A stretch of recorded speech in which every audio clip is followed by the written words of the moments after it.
नमस्कार मेरे दोस्तों, ऑल इंडिया फैक्ट चैनल में आपका स्वागत है। हमारे चैनल को लाइक करें, शेयर करें, सब्सक्राइब करें तथा बेल आइकन दबाना ना भूलें। आज हम आपको ले चलते हैं क्राइम दुनिया की ओर, जिसमें नाम आता है रजनी बाला का। जी हाँ, पलायन के 27 साल बाद कश्मीर लौटी थी रजनी बाला। आतंकी आए, नाम पूछा और गोलियां बरसाकर ले ली रजनी बाला की जान। जी हाँ, क्यों हुई, किस प्रकार उनकी जान ली, पूरी स्टोरी हम आपको अपने चैनल के माध्यम से बताने वाले हैं। दोस्तों, कश्मीरी घाटी में टारगेट किलिंग की घटनाएं थमने का नाम नहीं ले रही है। अब आतंकियों ने सरकारी स्कूल की एक हिंदू टीचर रजनी बाला की गोली मारकर हत्या कर दी। मई में आतंकियों ने 7 लोगों की हत्या कर दी थी। कश्मीरी घाटी में गैर मुसलमानों की हत्या की घटनाएं लगातार सामने आ रही है। मंगलवार को आतंकियों ने एक सरकारी टीचर की गोली मारकर हत्या कर दी। आतंकियों ने कुलगाम में स्कूल में पहुंचकर हिंदू टीचर रजनी बाला के सिर पर गोली मार दी थी। उन्हें अस्पताल ले जाया गया, लेकिन उनकी जान नहीं बच पाई। कश्मीर में आतंक 1990 जैसा माहौल बनाने की कोशिश कर रहे हैं। पिछले साल अक्टूबर में आतंकियों ने केमिस्ट एमएल बिंद्रू की हत्या कर दी थी। उसके बाद से ही आतंकी लगातार गैर मुस्लिमों को निशाना बना रहे हैं। रजनी बाला दूसरी ऐसी गैर मुस्लिम सरकारी कर्मचारी थी जिसे आतंकियों ने मौत के घाट उतार दिया।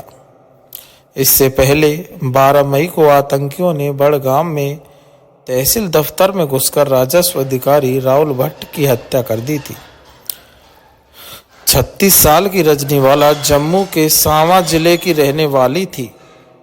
वो अभी कुलगाम के गोपालपुरा के सरकारी स्कूल में टीचर थी। उनके पति राजकुमार भी कुलगाम के एक सरकारी स्कूल में टीचर हैं।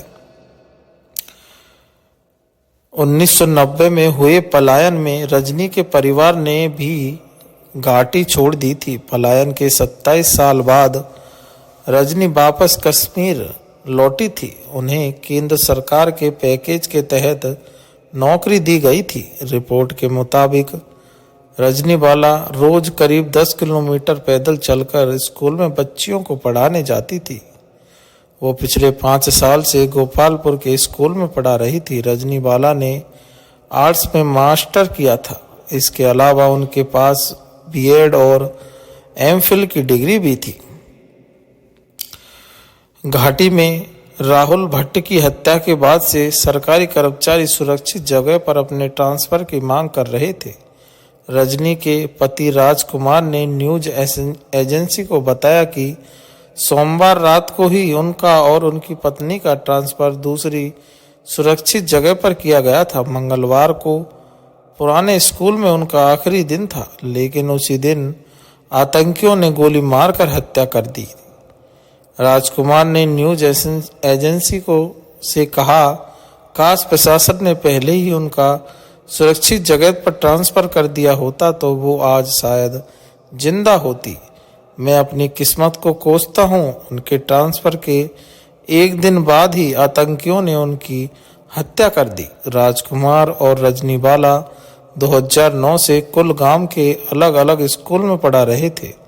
राजकुमार ने आरोप लगाते हुए कहा कि उन्होंने ट्रांसफार्म के लिए चीफ एजुकेशन ऑफिसर को एप्लीकेशन दी थी। उन्हें बताया था कि वो स्कूल उनकी पत्नी के लिए सुरक्षित नहीं है, लेकिन उन्होंने कुछ नहीं किया। उन्होंने कहा कि हमने एक ही स्कूल में पोस्टिंग देने की मांग की थी। हमने स्कूल का नाम भी दिया था और हम दोनों का सोमवार रात को ही ट्रांसफर हुआ था। उन्होंने आगे बताया कि उन्हें रजनी स्कूल छोड़कर मैं अपने स्कूल चला गया था। मैं जब अस्पताल पहुंचा तो पता चला कि मेरी पत्नी को गोली मार दी गई है और उसकी मौके पर ही मौत हो गई है। रजनीबाला कुलगाम में अपने पति और 13 साल की बेटी के साथ रहती थी। मां की हत्या के बाद उनकी छोटी बच्ची भी डरी हुई है। रजनी का परिवार कुलगाम में 14 साल से एक किराए के मकान में रह रहा था।